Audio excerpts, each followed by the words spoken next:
Deuteronômio, capítulo 34, versículo 10. Hoje, a nossa história de herói da fé é a história de Moisés. A história de Moisés seria difícil nós contarmos ela inteira aqui hoje, né? Porque ela vai do Êxodo e passa por Números, Deuteronômio, enfim, ela passa ali por muitos livros. Mas eu queria ler dois trechos hoje. Este versículo e depois mais um trecho. O que está escrito em Deuteronômio 34:10 é o seguinte: em Israel nunca mais se levantou profeta como Moisés, a quem o Senhor conheceu face a face. Palavra do Senhor. Amém? Palavra do Senhor para nós.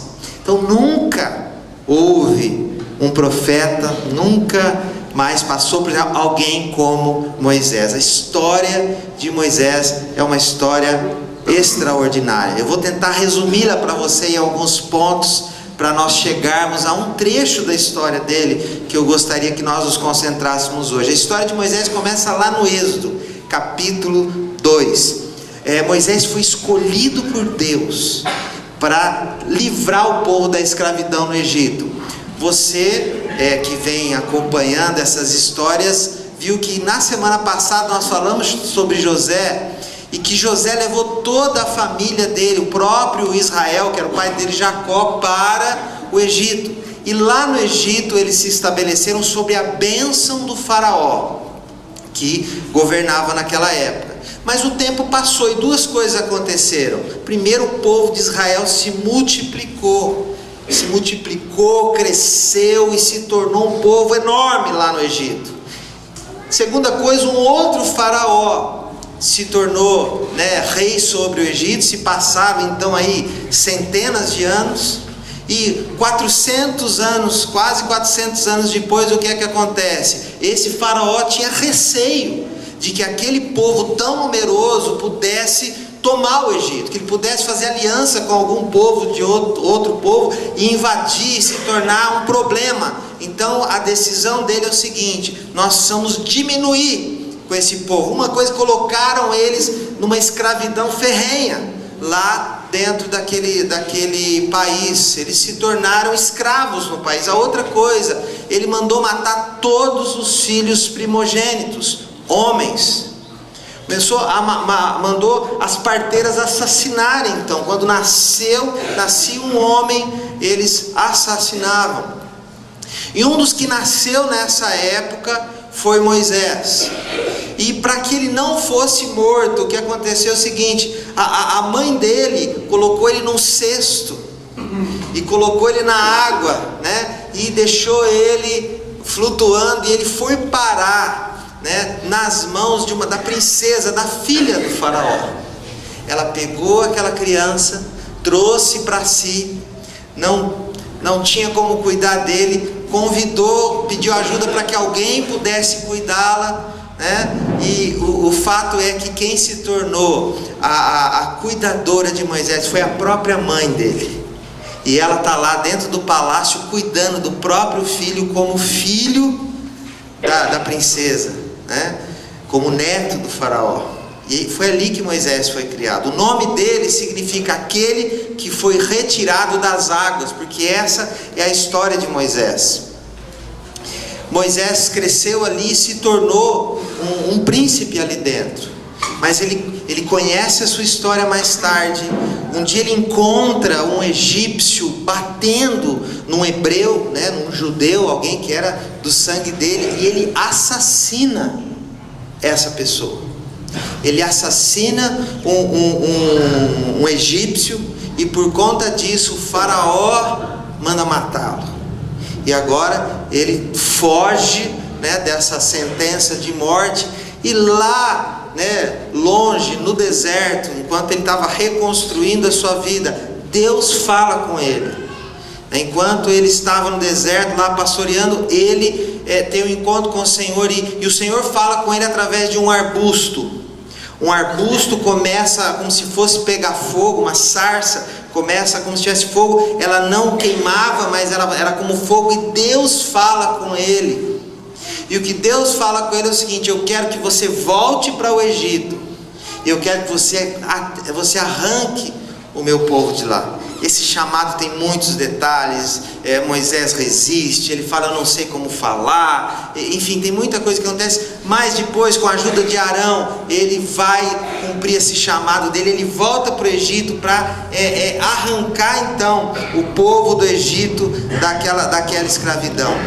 Foi nessa sarça, nessa conversa que Moisés pergunta: mas se eles perguntarem quem eu vou dizer que o Senhor é, diga para eles que eu sou. E eu sou, quer dizer, eu sempre fui, eu sou agora e eu serei eternamente. E para que Moisés possa cumprir essa missão, o Senhor começa a realizar sinais poderosos através da vida dele. Quando ele está em frente ao faraó, uma das coisas que acontece é que a vara dele se transforma numa serpente. E aí os feiticeiros lá do faraó fazem com que as deles também se tornem serpentes. Mas aquela que era a vara de Moisés, ela vai lá e ela come, né, as outras e destrói as outras. Mas mais do que isso, o faraó endurecido, né, não vai deixar o povo embora, apesar de Moisés estar ali falando em nome de Deus. Deus derrama 10 pragas sobre o Egito. E essas pragas, né, que foram cada uma delas relacionada com um dos deuses do Egito, uma forma de Deus falar que ele era maior do que qualquer um daqueles deuses. E você vai ver lá os sapos, a saraiva, o sangue, o rio, né, se tornando em sangue. Todas aquelas pragas, elas são uma demonstração do poder de Deus, da intervenção de Deus, de que ele é maior do que os deuses do Egito e de que ele vai fazer o que ele vai fazer. A última praga era a morte de todos os primogênitos. E o primogênito do faraó seria o próximo faraó. E ele é considerado uma divindade. Então o último deus do Egito julgado foi o próprio faraó. E ele morre, e o faraó então se quebranta, né? Tem o coração dele convencido e liberta então o povo para sair. São milhares de pessoas que estão saindo agora. Enquanto eles saem, o faraó desiste, muda de ideia e envia então o seu exército para matar todos eles. E eles agora estão lá diante do Mar Vermelho de um lado, e o exército vindo sobre eles, o exército egípcio vindo sobre eles. E o Senhor usa Moisés então para abrir o mar. E o mar se abre e eles atravessam, né, de pés secos do outro lado. E quando o exército vai atravessar, o mar se fecha e todos eles são assassinados ali. São sinais do poder de Deus vindo sobre ele. Para registrar esse momento, né, de que eles estavam saindo do Egito, é que a Páscoa foi instituída. Antes deles saírem, eles fizeram uma festa que o Senhor ordenou, e eles sacrificaram lá o cordeiro, e teve todo o ritual, e passaram lá o sangue do cordeiro nos umbrais das portas. Quando o anjo da morte passou para matar todos os primogênitos do Egito, os primogênitos do povo de Israel não morreram por causa do sangue que estava nas portas. Mas a Páscoa é uma celebração dessa libertação. A Páscoa quer dizer passando sobre, ou passagem. Lembrando que o anjo da morte passou sobre o Egito, mas não atingiu aqueles que eram o povo de Israel. A nossa Páscoa, né, fala do sangue do Cordeiro Jesus, que foi aspergido por nós, né, que foi dado por nós. E por isso a morte também não tem mais poder sobre a gente. Né? Então essa é a nossa Páscoa. Mas essa é a Páscoa judaica. Moisés seguiu com a sua missão de pegar esse povo e levar até a terra prometida, né? De conduzi-los até aquilo que o Senhor tinha para eles. Era um povo difícil, era um povo obstinado, era um povo teimoso, era um povo que começou a sentir saudades do que eles viviam no Egito, dos alimentos do Egito, da segurança do Egito, né? E por conta desse coração, o que o Senhor disse é que uma geração inteira morreria, e só a próxima geração é que entraria na terra prometida. Moisés andou com esse povo 40 anos no deserto. Um deserto que tem 200 quilômetros de extensão. Foram 40 anos caminhando com eles ali, com esse povo difícil. E nós vamos ver um pedaço dessa história difícil que Moisés passou por ele. Mas Moisés permaneceu firme com eles durante todo esse tempo, para levá-lo. Durante esse período, coisas extraordinárias aconteceram. Por exemplo, para guiá-los nessa caminhada, durante o dia havia uma coluna de fogo.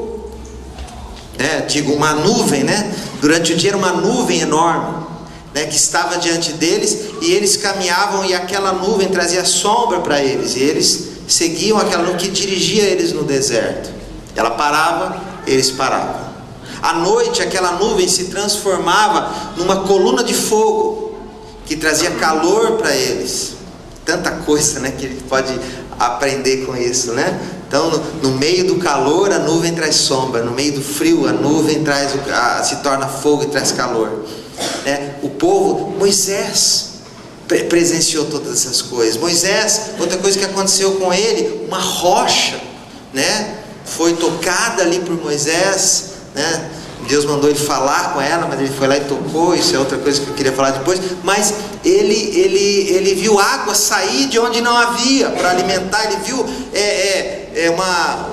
um monte de aves, codornas, morrerem, se lançarem lá para alimentar o povo. Ele viu maná descer do deserto, uma substância que caía do deserto todos os dias, para que eles pudessem se alimentar, e ela estragava no final do dia. Então no outro dia, outro maná tinha que vir. Todos os dias o Senhor provendo a comida para eles. Moisés, o texto fala, ele se apresentou diante de Deus, para falar com Deus, e Deus falar com ele. Deus deu para ele os 10 mandamentos, escritos em pedra, para que ele trouxesse para o povo coisas extraordinárias. Moisés é o autor desses primeiros livros da Bíblia, do Pentateuco, dos 5 primeiros livros da Bíblia, são de autoria de Moisés, os livros que nós temos nas mãos, palavra de Deus. Moisés morreu com 120 anos, ele foi sepultado, mas o sepulcro dele e o corpo dele nunca foi achado. Em Judas está escrito que houve uma briga pelo corpo de Moisés. Então, duas coisas que, uma das versões a respeito disso, que Moisés talvez tenha sido ressuscitado, e ele foi levado aos céus.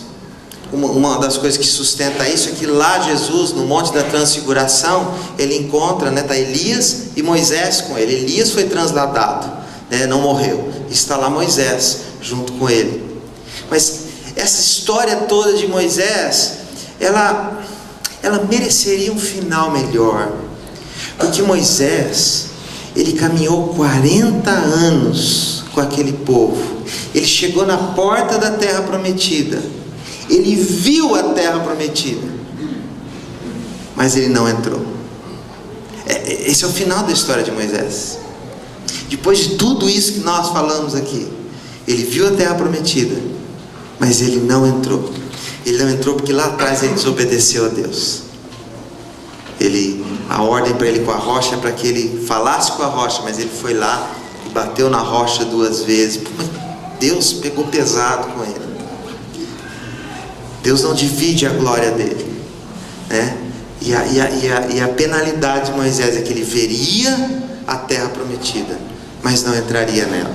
40 anos caminhando com aquele povo.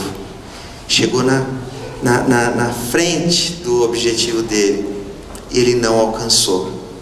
Então, uma história cheia de coisas extraordinárias. Um homem imperfeito. Teve momentos de ira, teve momentos de querer desistir, teve momentos onde ele quebrou as tábuas, eu vou mencionar isso daqui a pouco. Tem muita coisa que aconteceu. Um homem imperfeito, uma história imperfeita, porque uma história como essa mereceria ele entrar na terra prometida, mas um homem que viveu coisas extraordinárias durante a vida dele. E eu queria dizer para você, né, antes de falar sobre esse episódio da vida dele, que provavelmente, né, quem sou eu para dizer, afirmar isso com tanta propriedade, mas provavelmente essas histórias imperfeitas da Bíblia são uma forma de nós nos relacionarmos com elas, e de nós entendermos que a nossa história imperfeita, que a nossa vida imperfeita, que a nossa fé imperfeita, né, que as coisas difíceis ou problemáticas que nós estamos enfrentando, elas não são um sinal de que Deus não está conosco, mas é no meio da imperfeição da nossa vida que o Senhor quer se manifestar. É gente comum, é gente como você, é gente como eu, é gente como Moisés, que Deus chama para caminhar com Ele, e Ele quer realizar coisas extraordinárias. Mas eu queria destacar um trecho dessa história. Aí eu gostaria que você abrisse a sua Bíblia em Êxodo agora, no capítulo 33, e nós vamos ler do versículo 11 até o versículo 18. Êxodo 33, de 11 a 18. Êxodo 33, de 11 a 18. Acharam aí? Está escrito assim: o Senhor falava com Moisés face a face, como quem fala com seu amigo. Depois Moisés voltava ao acampamento, mas Josué, filho de Nun, que lhe servia como auxiliar, não se afastava da tenda. Disse Moisés ao Senhor: tu me ordenaste, conduza este povo, mas não me permites saber quem enviarás comigo? Disseste: eu conheço pelo nome, de você tenho me agradado. Se me vês com agrado, revela-me os teus propósitos, para que eu te conheça e continue sendo aceito por ti. Lembre-te de que esta nação é o teu povo. Respondeu o Senhor: eu mesmo o acompanharei e lhe darei descanso. Então Moisés lhe declarou: se não fores conosco, não nos envies. Como se saberá que eu e o teu povo podemos contar com o teu favor, se não nos acompanhares? Quem mais poderá distinguir a mim e o teu povo de todos os demais povos da face da terra? O Senhor disse a Moisés: farei o que me pede, porque tenho me agradado de você e o conheço pelo nome. Então disse Moisés: peço-te que me mostres a tua glória. Palavra do Senhor. Amém? Contexto. No capítulo 32, Moisés está no monte recebendo do Senhor todas as leis. Quando ele desce, antes de descer, Deus manda ele descer e fala: vai lá que o povo está aprontando. E ele, quando ele desce, Josué está do lado dele. Quando eles chegam lá, o povo que tinha ficado, eles sentem a ausência de Moisés, eles pedem para que Arão, que era o número 2, que era o sacerdote, para que ele construa um Deus para eles. E o povo vai lá e Arão pede para que eles tragam seus utensílios de ouro, e eles constroem um bezerro de ouro. E agora eles estão adorando esse bezerro e fazendo festas e trazendo oferendas e não sei o que lá. E o próprio Arão dizendo: está aqui aquele que livrou vocês do Egito. Nisso Moisés está chegando, e quando ele ouve o som da festa, quando ele vê o que está acontecendo, ele pega as tábuas dos 10 mandamentos e ele quebra. E por causa daquilo ali, 3.000 pessoas morreram naquele dia, uma ordem do Senhor lá, e assassinaram 3.000 pessoas. E eles imploram, perdão por Moisés. Moisés vai diante de Deus pedir pelo povo mais uma vez, e o que Deus fala para Moisés é o seguinte, isso está escrito no 32, ele fala, está escrito aqui: eu vou abençoar vocês, eu vou abençoar esse povo, eu vou cumprir todas as promessas que eu fiz para eles. Eles vão, mas eu não vou com eles, porque se eu for com eles, eu vou destruí-los. E aí Moisés vem e fala: se o Senhor não for, eu também não vou. Se o Senhor não for conosco, eu não arredo o pé daqui. Porque o que nos faz diferentes de todos os povos da terra é a sua presença conosco.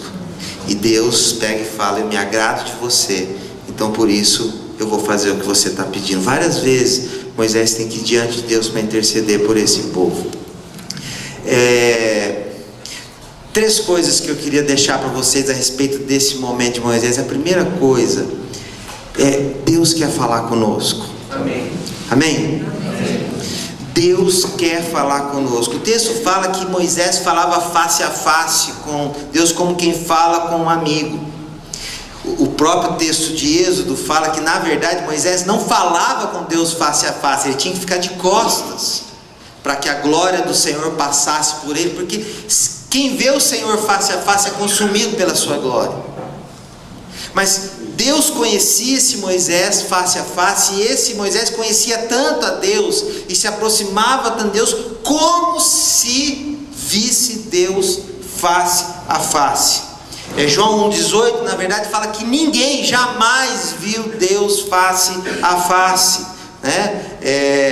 Jó 42,5 fala: eu conhecia de ouvir falar, mas os meus olhos te veem. Então, em alguns lugares a metáfora é: eu vi o Senhor. Em outros lugares é o seguinte: ninguém pode ver o Senhor. Então, como é que nós resolvemos isso? Nós somos chamados para um relacionamento com Deus, para que nós o conheçamos, para que Ele nos conheça, a ponto de nós dizermos: nós andamos face a face com o Senhor. Mas a única forma que nós tivemos de ver o Senhor foi através de Jesus. É o que está escrito em João 14,9. Jesus fala o seguinte: quem me vê, vê o Pai. Porque eles pediram: mostra-nos o Pai. Jesus fala: quem me vê, vê o Pai. Jesus veio mostrar para nós a face de Deus. Jesus veio mostrar para nós como Deus é. Jesus veio para nós trazer a realidade de Deus, mas não apenas isso. Jesus trouxe para nós a possibilidade de que esse Deus morasse dentro de nós, porque através do sacrifício de Jesus, através do envio do Espírito Santo, não apenas Deus passa a se tornar conhecido de nós, Ele passa a morar dentro de nós. Nós passamos a ser o templo do Espírito Santo, que está escrito em Romanos 8,6, é que o próprio Espírito testemunha com o nosso Espírito que nós somos filhos de Deus. Dentro de nós, o Espírito Santo confirma que nós não somos simplesmente adoradores de Deus, nós não somos simplesmente da religião de Deus, nós não somos simplesmente aqueles que se autodenominam pessoas de Deus, cristãos, pessoas de Jesus. Não, o Espírito Santo, Ele habita dentro de nós. Se eu tivesse uma igreja pentecostal, meu irmão, a coisa ia pegar aqui agora. Já pensou? Falar que o Espírito Santo habita dentro de nós? Fala aí, Vinícius. Cadê o Vinícius? Cadê o Vinícius? Está aqui não? Então, nós somos templos do Espírito Santo, né? Vocês não sabem que vocês agora são o templo do Espírito Santo.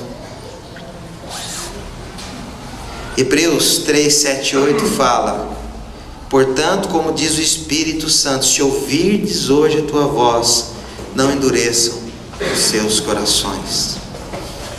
Então, esse Deus distante, esse Deus inacessível, Ele se torna acessível para nós através de Jesus, que nos convida para vir para Ele. Mas mais do que isso, o Espírito Santo, Ele vem habitar dentro de nós, para que Ele possa morar dentro de nós, para que nós possamos ouvir a sua voz e sermos guiados por Ele. Amém. Como é que Deus fala? Tem gente que não acredita que Deus fala, Tem algumas pessoas que acreditam que Deus só fala através das Escrituras. Mas vamos colocar da seguinte forma: a principal maneira que Deus fala conosco é através da palavra de Deus. Amém? Amém? Vamos ser reformados aqui, né? Vamos ser cristãos de teologia reformada. Deus usa a palavra de Deus. Essa daqui é a palavra de Deus para nós. Esse livro, acho que foi John Wesley que falou: esse livro fechado é um livro como outro qualquer lá na sua estante, mas aberto é a boca de Deus falando com o seu povo. Cada palavra foi inspirada por Deus e ela é ela foi usada para nos corrigir, para nos instruir, para nos levar para as obras que Deus tem para nós. A principal maneira que Deus fala conosco é a palavra de Deus. Amém? Amém. Estamos reformados aqui? Segunda coisa, Deus usa aqui o que mais Ele quiser para falar com você, mas Ele nunca vai contrariar a Escritura. Qualquer coisa que Deus falar para você não vai contrariar o que está escrito aqui. Então, quando Deus falar com você de outra forma, você vai pegar aquilo que Deus falou com você e você vai ver, isso bate com o que está escrito aqui? Porque Deus não se contradiz. Deus fala com você através de uma voz interior, porque o Espírito Santo habita dentro de você. Deus fala com você através de um conselho de sabedoria de algum cristão que você foi pedir conselho. Deus fala com você através de uma pregação como essa. Eu espero que Ele fale com você hoje, né? Diga que Ele falou, por favor, né? Então, que Deus vai falar com você. Deus fala com você através de uma música. Deus fala com você através de um passarinho. Deus fala com você através de uma mula, né? Já aconteceu. Deus fala do jeito que Ele quiser com a gente. Você pode estar ouvindo uma música secular lá numa música não cristã, lá no rádio do seu carro, de repente Deus começa a falar com você. De repente você começa a ouvir lá, I will be there for you. Você fala, uau, é Deus falando comigo. Ele vai estar lá comigo, né? Ele fala do jeito que Ele quiser, porque Ele é Deus.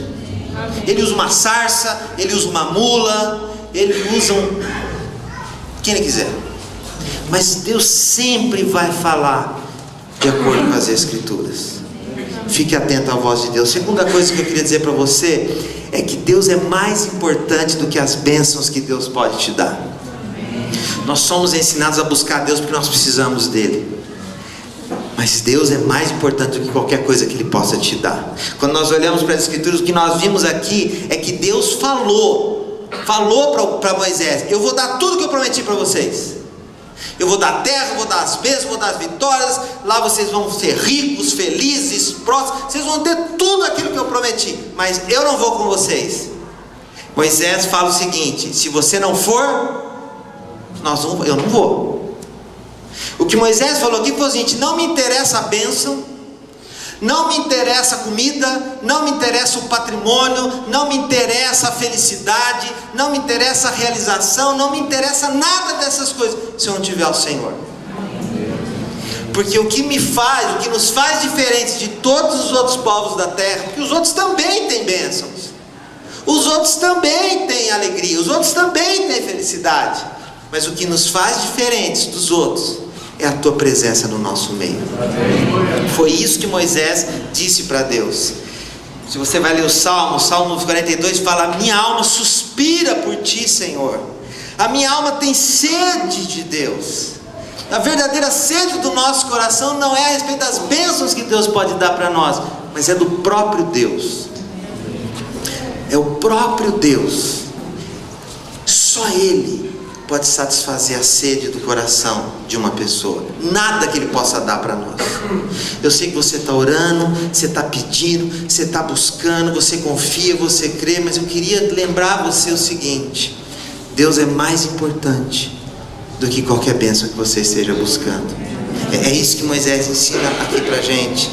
Salmo 23: ainda que eu ande pelo vale de trevas e morte, eu não temerei perigo nenhum. Olha o que o salmista fala. Ainda que eu esteja num vale de morte, ainda que eu esteja num vale de trevas, eu não vou temer, porque o Senhor está comigo. Olha que fantástico. Talvez você esteja vivendo hoje um vale de trevas, um vale de morte. Talvez você esteja vivendo o momento mais difícil da sua vida. Eu estou. Talvez esteja vivendo um momento mais difícil da sua vida, mas o Senhor está com você. Aleluia. Amém. E Ele é mais importante do que a bênção que nós estamos buscando. Glória a Deus. A presença dEle. O que nos leva ao terceiro e último ponto.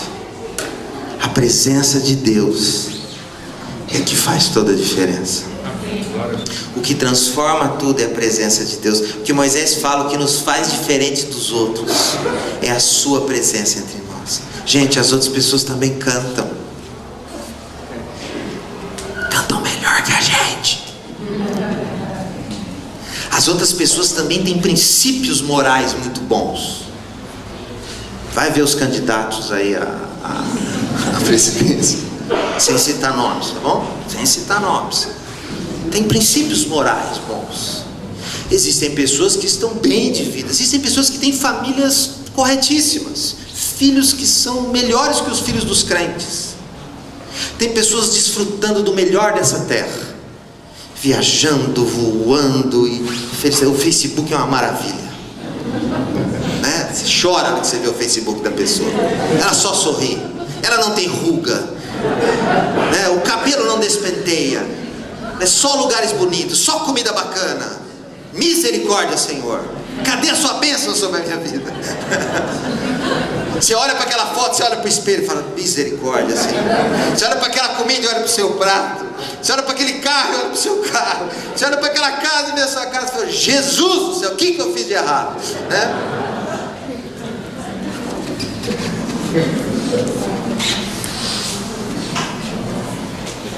A presença do Senhor é a coisa mais importante na nossa vida.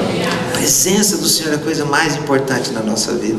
A promessa para esse povo lá foi assim: lá eu virei até vocês e eu falarei com vocês na arca, né, que simbolizava a presença de Deus. Eu vou falar com vocês, eu vou estar com vocês o tempo todo. Jesus disse para nós em Mateus 28: e eis que estou convosco todos os dias. Isso aí inclui o dia 26 de agosto de 2018 ou não? Eu acho que inclui, né? Todos os dias. Hoje também. Eu estarei com vocês todos os dias, até a consumação dos séculos. 1 Coríntios 3,16 fala: vocês não sabem que vocês são o templo de Deus e o Espírito Santo habita dentro de vocês? Deus não mora em templos.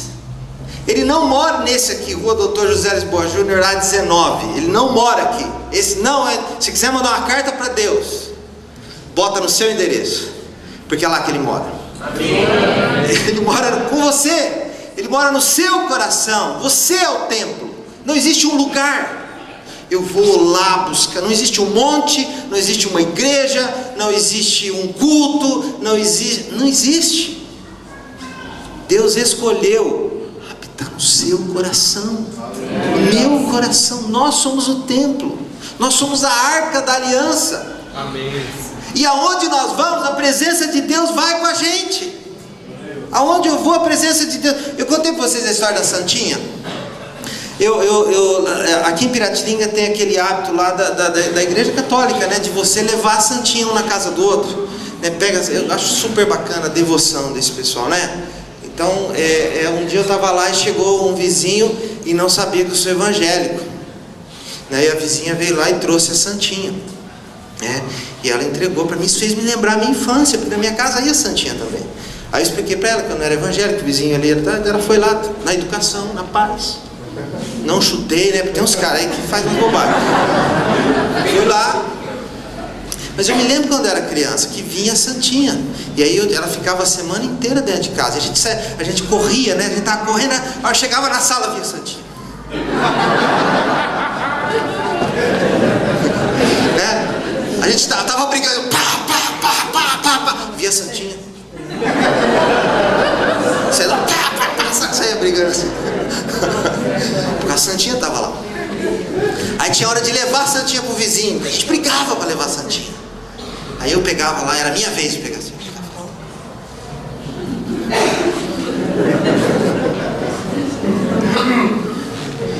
Entregava a Santinha lá pro vizinho. O santo mora dentro de nós agora. O santo mora dentro de nós. É o que está escrito aqui. O Espírito Santo habita dentro. Nós somos a Santinha. Sou mal, né? Ah, se eu estivesse naquelas igrejas que falam, vira pro seu irmão agora e fala: você é a Santinha.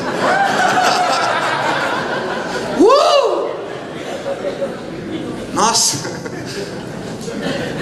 O Espírito Santo não mora em estátuas, ele mora em nós. Então, quer dizer então que não adianta agora eu correr, parar de correr, não adianta eu bater, parar de bater, não. O Espírito Santo habita dentro de nós. Amém. E isso é o que faz toda a diferença. Isso é que muda a nossa vida. Salmo 22:3. porém tu és santo e tu habitas entre os louvores de Israel. Fiz questão de mencionar esse texto porque tem duas coisas a respeito da presença de Deus que eu queria terminar aqui. Primeira, o Espírito Santo mora dentro de você, meu irmão. Então quando você estiver pecando, agora eu vou pegar pesado. Para, tá pronto? Quando você estiver pecando, o Espírito Santo está junto com você. Quando você estiver mentindo, o Espírito Santo está junto com você. Quando você estiver adulterando, o Espírito Santo está junto com você.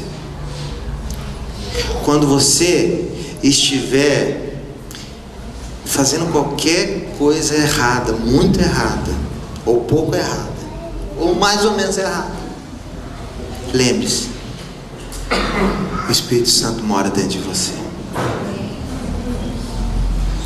Essa simples informação, essa simples lembrança deveria nos levar a pecar menos, ou a não pecar.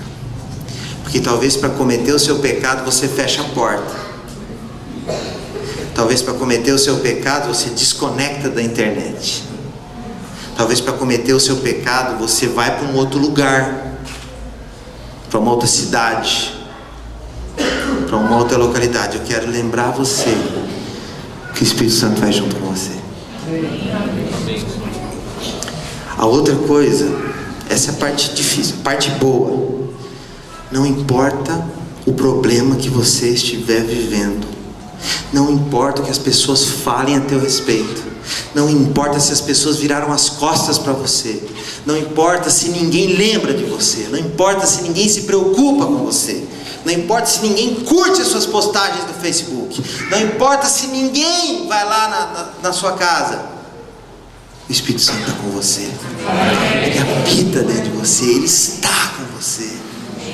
Ele te enche, Ele te capacita, Ele te cura, Ele te salva, Ele te santifica. O Espírito Santo de Deus sobre a sua vida. Porque você tem o Espírito Santo, você não depende de sacerdotes. No Velho Testamento você tinha que ir para o sacerdote apresentava o sacrifício. Você não precisa de sacerdotes. Os líderes no Novo Testamento são tão sacerdotes quanto os liderados. Então, para colocar em uma linguagem super prática, eu sou tão sacerdote quanto você. Porque está escrito em 1 Pedro que fomos feitos sacerdócio real, todos nós. Então, nesse aspecto, eu não sou sacerdote. Então, você não depende do líder de grupo, você não depende da pessoa mais, não. Você tem acesso direto a Deus, a presença de Deus, ao poder de Deus, a graça de Deus, porque Ele habita dentro de você. Você pode abrir as Escrituras e o Senhor vai falar comigo. Quando nós pregamos aqui domingo, nós não queremos passar a ideia de que você nunca consegue fazer o que eu faço. Muito pelo contrário, o que eu gostaria que você acontecesse na sua cabeça quando você vê a gente pregar aqui, é que você entenda o seguinte: pô, se ele achou isso, eu acho também, é o mesmo texto, é o mesmo Espírito Santo, Ele vai falar comigo também. Graças a Deus pelas pessoas que Deus nos deu para nos ensinar, não é, gente? Graças a Deus. Mas lembre-se, sua Bíblia tem que abrir durante a semana lá também, tá? Você precisa ler, e o Espírito Santo vai falar com você. E por último, além disso, existe uma presença especial quando nós nos reunimos. O texto fala que Ele habita no meio dos louvores do seu povo. Fala que quando 2 ou 3 se reúnem, Ele está no meio dele. Então, existe a presença de Deus que está em todo lugar, porque Ele é onipresente. Existe a presença de Deus no meu coração, porque eu sou templo do Espírito Santo. Mas existe uma presença de Deus especial, uma manifestação especial da presença de Deus, quando nós nos reunimos. Quando nós estamos aqui. Quando nós estamos juntos. Quando você vai para o grupo pequeno. Quando você vai para o grupo caseiro. Sabe? Aí no meio da semana você encontra aquele momento onde você vai lá e chega lá e você começa a ouvir o som dos louvores. E a presença de Deus está entre nós ali, movendo, falando, curando, tocando as pessoas. Essa reunião de domingo é a respeito disso, a respeito de nós nos juntarmos aqui, enquanto nós cantamos, enquanto nós adoramos, a presença de Deus entre nós encher o nosso coração e renovar a nossa vida. Deus está com você. Amém. E essa informação, essa realidade faz toda a diferença. Quando nós olhamos para essa história de Moisés, Deus quer falar conosco. A vida de Deus, a presença de Deus, o próprio Deus, Ele é mais importante do que qualquer bênção que você possa alcançar. E a presença dEle na nossa vida é que faz toda a diferença. E Ele está aqui agora. Amém.